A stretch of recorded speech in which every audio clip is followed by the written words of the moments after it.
danser. C'est pour cette raison que je vous demande, mobilisez-vous, soyez droit devant vos potes, ne reculez en rien et ne reculez pour personne. Marchez pour votre pays parce que vous êtes dans de bonnes voies. Seule la lutte libère. Et comme l'avait dit Sankara, l'esclave qui ne se bat pas pour sa liberté et sa dignité ne mérite pas que l'on s'apitoie sur son sort. La lutte continue, la lutte sigue. Merci.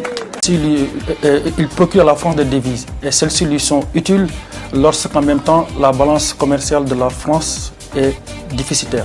Cela dit tout simplement que les pays d'Afrique fournissent bêtement de l'argent à la France qu'ils déposent au sein du Trésor public français. Et lorsque la France est en faillite, lorsque sa balance de paiement avec les pays étrangers est déficitaire, donc la France utilise cet argent-là pour payer ses dettes. Bonjour M. Normand, bonjour M. Eric. Je suis Hugo Dialé-Dimel, je suis activiste panafricaniste. Je vous suis sur Twitter. Parlez fort parce que vous êtes loin. Moi, je disais que je vous suis sur Twitter et je vois tout ce que vous publiez et je vous en félicite beaucoup. Comme l'avait dit Sankara, l'esclave qui n'est pas capable d'assumer sa révolte ne mérite pas que l'on s'apitoie sur son sort. Cet esclave répondra seul de son malheur s'il se fait l'illusion sur la condescendance suspecte de maître qui prétend la franchir. Seule la lutte libère. Michel Normand, aujourd'hui vous avez fait votre exposition. C'est bien beau. Peut-être la salle n'a pas applaudi, mais moi j'ai aimé. Parce que j'ai l'impression que votre conférence était plutôt dédiée à dénigrer l'Afrique. Et je sais pourquoi je le dis. Parce que vous dites que le problème de l'Afrique, c'est lié à l'insécurité, c'est lié au manque de gouvernance. Mais le problème de l'Afrique n'est pas lié à toutes ces choses-là. Le problème de l'Afrique, c'est lié à la politique belliqueuse de la France. Si on prend l'exemple du franc CFA, qui est une monnaie de soumission du peuple africain, le franc CFA n'est rien d'autre que la tradition pure et dure de la domination de la France sur les autres États. Et ça, il faudra avoir le courage de le dire. Et moi, je le dis de façon très très simple. Vous voulez que... Laissez-moi terminer, s'il vous plaît. Vous voulez qu'on discute, nous sommes dans un débat d'idées. Je sais qu'on a pu parler, on entend bien. Vous avez parlé de l'aide publique au développement. Vous avez parlé des dons. Si le Japon donne au Sénégal 15 millions d'euros, par exemple, un exemple, c'est la France qui convertit ces sommes-là. Elle garantit la convertibilité de ces sommes-là et il prend un pourcentage. Personne ne sait dans nos États combien la France prend. Ça, c'est une arnaque de la part de la France. Et ça, nous, on va le dire. Deuxième chose, vous savez très bien que la monnaie, ça répond à l'offre et à la demande. Plus vous avez des bananes dans un marché, plus le prix diminue. Moins vous en avez, le prix augmente. C'est ça la monnaie. Mais on sent nettement que la France ne veut pas que les pays africains se développent. Pour une certaine bonne raison. Parce que le franc CFA est une monnaie colonialiste et impérialiste. Parce que le franc CFA, la monnaie est très élevée. Et quand la monnaie est très élevée, les gens ont tendance à importer. Et quand on a tendance à importer, on n'exporte pas. On a tendance à importer beaucoup de produits. Et ce qui fait que nos pays n'arrivent pas à se développer parce qu'ils ne produisent pas chez eux. Ils ne sont pas compétitifs parce qu'il n'y a pas les industries chez eux. Ça, c'est un. Deuxièmement, vous avez converti le franc CFA en écho. Ce n'est pas une conversion, c'est une substitution. En science, la substitution, c'est quand on change un élément A par un élément B, ayant la même forme, les mêmes tensions et les mêmes dimensions. C'est ce que la France a fait. Parce que le franc CFA, ou l'écho, vous avez supprimé le compte d'opération. Jusqu'à maintenant, les pays d'Afrique ont déposé au sein du Trésor public français, non pas la Banque de France, que l'erreur que la plupart des activistes et les gens font, au niveau du Trésor public français. Mais depuis 75 années jusqu'à présent, vous avez supprimé le compte d'opération et il n'y a pas une débit derrière. Normalement, quand vous supprimez le compte d'opération, que ce soit un compte bancaire, les gens procèdent à une audition du compte pour voir où est passé l'argent que les Africains ont déposé bêtement au sein du Trésor public français. Ça, c'est une vérité. Troisième chose, je vais laisser les francs CFA parce que sur le problème du djihadisme au Mali, vous avez dit tout à l'heure que les gens manifestent à Bamako et sur toute la zone de la bande du Sahel parce qu'ils veulent que la France parte. Évidemment, vous avez dit tout à l'heure que les guerres, on ne les gagne pas. Les guerres, on essaie d'amoindrir les tensions. Hitler, quand il est venu en France, on l'a combattu. La Deuxième Guerre mondiale, il a duré 6 ans. En 6 ans, ils ont défait les régimes totalitaires. Et la force Barkhane, la mission c'est Serval, c'est des forces qui sont présentes au niveau du Mali depuis 2013. Et jusqu'à présent, on a remarqué le nombre de djihadistes n'augmente pas, ne diminue pas, mais le nombre de militaires augmente. Et le nombre de populations tuées aussi augmente. Donc nous avons été sincères avec le monsieur. La mission Barkhane et la mission MINUSMA, qui est une force d'interposition qui aurait dû être une force d'opération, ne l'est pas. Nous voulons tout simplement là que ces forces bidons, qui ne servent absolument à rien et qui n'ont pas été à la mesure jusqu'à présent de combattre le terrorisme et le djihadisme que la France a détropicalisé chez nous en Afrique, nous voulons tout simplement que la France puisse piller bagage et qu'elle rentre tranquillement chez elle et qu'elle ramasse avec elle les djihadistes qu'elle a créés et qu'elle a implantés chez nous. Parce que le djihadisme, je vais chuter sur ça. C'est le dernier point, madame. Et le troisième point, la France fabrique et vend des armes à l'Arabie Saoudite et le Qatar. C'est des pays qui financent le terrorisme et le djihadisme au Sahel. Et la France va porter son pays via la mission Barkhane et la mission MINUSMA pour essayer de recombattre le djihadisme et le terrorisme qu'elle-même a encouragé à vendre les armes à l'Arabie Saoudite et le Qatar. Ça suffit largement. Et nous, c'est plus que nous menons. Nous la mènerons en disant la vérité au peuple africain. Parce que aujourd'hui, la France est en train de dénigrer la force russe que vous connaissez très bien, le groupe Wagner, qui a su installer la paix au niveau de la Centrafrique. Madame Janvier, le groupe Wagner que la France est en train de combattre aujourd'hui. Vous ne voulez pas que le groupe Wagner s'installe, alors que ce groupe Wagner a su installer la paix au niveau de la Centrafrique. Donc je vais être bref sur ça. Monsieur Normand, je vais chuter sur ça vraiment. Monsieur Normand, vous avez dit que la population africaine accouche beaucoup, que nos femmes accouchent beaucoup, c'est pour cette raison qu'on n'arrive pas à éduquer nos enfants. On a vu des pères de famille ou des mamans qui ont accouché 9 enfants et qui ont su donner à leur famille une bonne éducation. Et ça c'est une façon encore de dire au peuple africain d'arrêter de faire naître des enfants parce que vous ne pouvez pas en assumer la responsabilité. Et ça c'est insultant, c'est tellement insultant et c'est tellement dangereux votre discours. Et je vais avoir le courage et l'autorité de le dire. Vous êtes un homme dangereux pour l'Afrique, vous êtes un homme dangereux pour l'humanité. Je vous remercie. Ma question rejoint un peu ce qu'il a dit. Par rapport à la monnaie, justement, la monnaie fait que représente la valeur du pays quelque part. Et donc le franc CFA, justement, est-ce que ça sera amené à disparaître un jour ou pas? Le président de la République qui sanctionne, qui condamne, qui accuse et qui met en prison les honnêtes citoyens, sachez qu'en ce moment-là, on ne parle plus de démocratie. Parce que la démocratie, quoi que l'on puisse dire, c'est le respect des libertés, le respect des uns et des autres. Partout dans les chaînes de télévision, chacun essaie de donner son point de vue par rapport à ce qui est arrivé à l'honorable député Ousmane Sonko. Et comme j'ai l'habitude de le dire, celui qui juge en Afrique ou dans nos pays, ce sont les tribunaux. Ni la police, ni les réseaux sociaux, ni la presse ne peuvent se constituer en justice. Celui qui juge, ce sont les tribunaux. Mais à partir du moment où les tribunaux sont bâillonnés, à partir du moment où les tribunaux rendent leur tablier à la volonté du président de la République qui décide qui il faut sanctionner, pourquoi il faut sanctionner et qui il faut condamner en ce moment-là, on ne peut plus parler de tribunal. Je vous dis, les tribunaux en Afrique, ça ne sert absolument à rien. Parce que tous ces tribunaux ne disent pas la vérité. Donc serrons-nous les coudes. C'est toute l'Afrique qui doit lutter contre cette injustice. Merci. Du Parti démocratique gabonais. Voilà. Alors, qu'est-ce que tu aurais à lui reprocher? Qu'est-ce que tu reproches à la classe politique des anciens, la classe politique dirigeante du passé? Tout d'abord, je me permets de la féliciter de son engagement politique parce que moi, je pense qu'on est arrivé à un moment où on doit donner beaucoup de pouvoir aux femmes. Parce que ce qui se passe, c'est un constat qui est palpable, qui est visible, qui est général. Que nous tous, nous avons, en tout cas nous, la nouvelle génération, c'est que les hommes ont beaucoup failli et on essaie de miser sur la femme parce qu'on pense que les femmes sont beaucoup plus, je dirais pas humaines, mais beaucoup plus protectrices, beaucoup plus, aiment beaucoup plus en tout cas tout ce qui est développement maternel.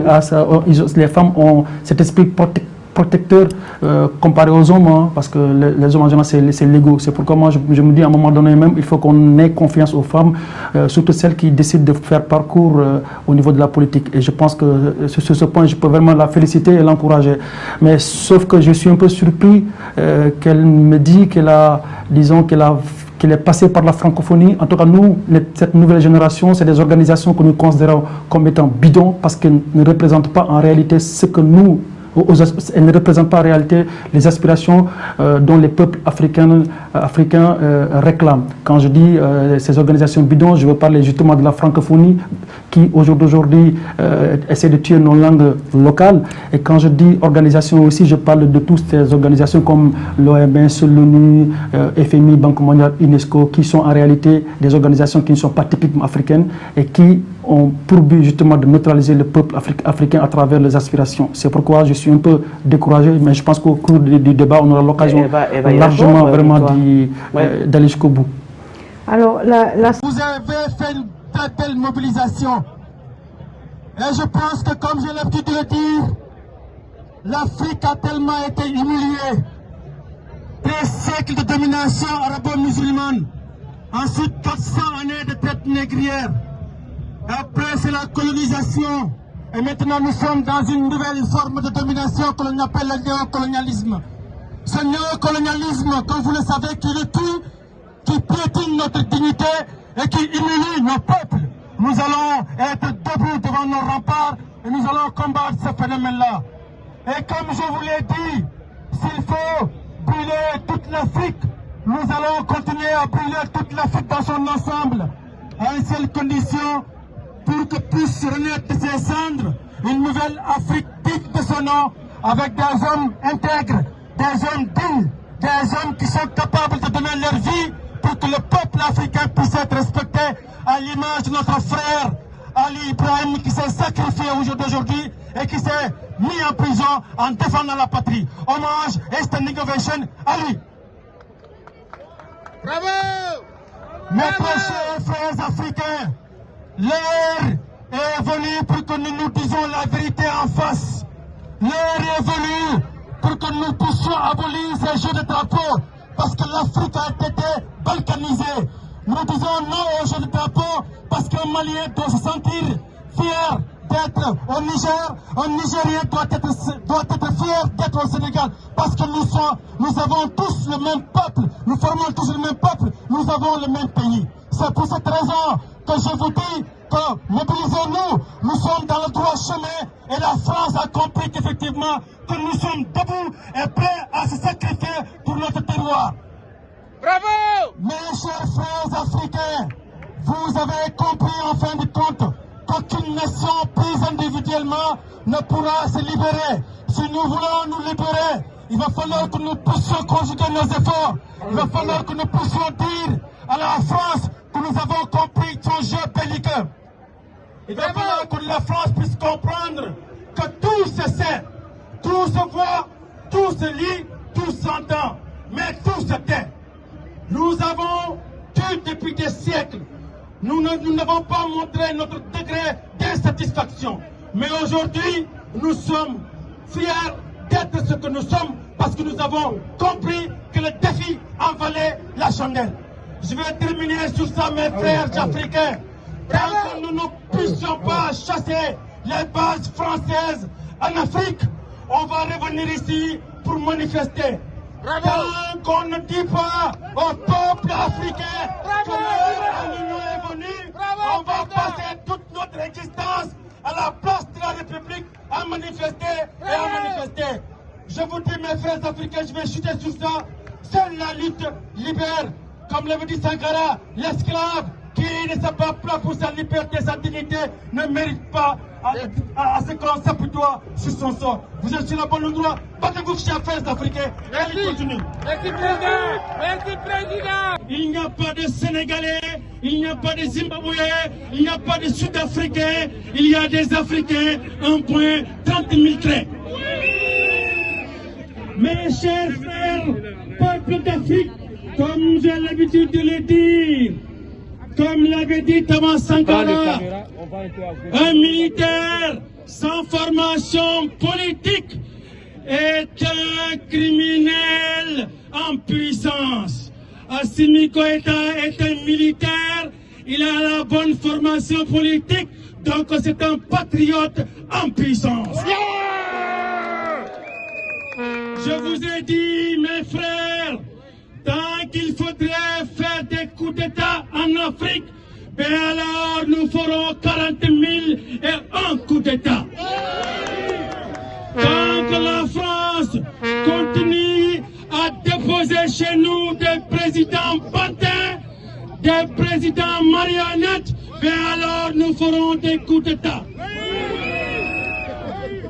Tant que la démocratie ne sera pas rétablie, tant que la justice, la liberté, l'équité et l'égalité des Maliens devant la loi ne sera pas rétablie, ben alors Assimi Goïta restera au pouvoir, non pas pour 1 an, non pas pour 2 ans, mais pour 15 ans. On ne peut pas organiser des élections présidentielles dans un pays où le djihadisme pilule, où vous avez le mouvement Moudjao, où vous avez le mouvement Emindela qui réclame l'indépendance de l'Azawad, où vous avez en Sardine les mouvements djihadistes pleuvent tous les jours. Ils sont construits aujourd'hui, ils sont détruits le lendemain, ils se reconstruisent sur le lendemain. Ben alors, pour qu'il y ait un vote, une élection, il va falloir que tous ces criminels de guerre soient destitués. Et ces mouvements djihadistes ne viennent pas de l'ailleurs. Ces mouvements djihadistes sont créés tout simplement par la France, qui est un pays sans loi, sans foi. La France fabrique et vend des armes à l'Arabie Saoudite et le Qatar. L'Arabie Saoudite et le Qatar financent le terrorisme et le djihadisme au Mali et au Sahel. Et la France, dans son esprit belliqueux et belliciste, va retourner au Mali, porter ses treillis pour dire au peuple malien que nous sommes venus vous sauver. La France n'est pas notre sauveur. Le sauveur du peuple malien, c'est vous, mes frères. Ne croyez ni à la Russie, ne croyez ni à la Grande-Bretagne, ne croyez à aucun tubac. Croyez en vous-même, parce que le peuple malien a toujours été combatif. Où est ce digne empire du Massina? Où est Souniata Keïta? Où est Kanta Moussa? Et alors, je vous ai dit, en 2013, il y a eu la mission Serval, composée de 3000 hommes. Et par la suite, en 2018, il y a eu la mission Barkhane, constituée de 4500 éléments français. Et après, en 2020, il y a eu la mission Takuba, composée de 600 hommes, ce qui fait un total de 5100 soldats français. Il y a eu encore la mission onusienne MISMA, qui est composée de 15 000 hommes. On a remarqué, si on fait la sommation de ces missions, on se retrouve avec 20 000 soldats pour 200 djihadistes. Ce qui fait un rapport de 1 djihadiste pour 1000 soldats français, ce qui est anormal. Donc la France vous ment. Je vais terminer sur ça, mes frères. Comme l'avait dit Thomas Sankara, l'esclave qui n'est pas capable d'assumer sa révolte ne mérite pas que l'on s'apitoie sur son sort. Cet esclave répondra seul de son malheur, sur se faire l'illusion, sur la condescendance suspecte d'un maître qui prétend le franchir. Seule la lutte libère. Libérez-vous, ce peuple malien, elle continue. La démocratie, elle n'a jamais, au plus grand jamais, existé chez nous en Afrique. Parce que la démocratie, c'est quoi?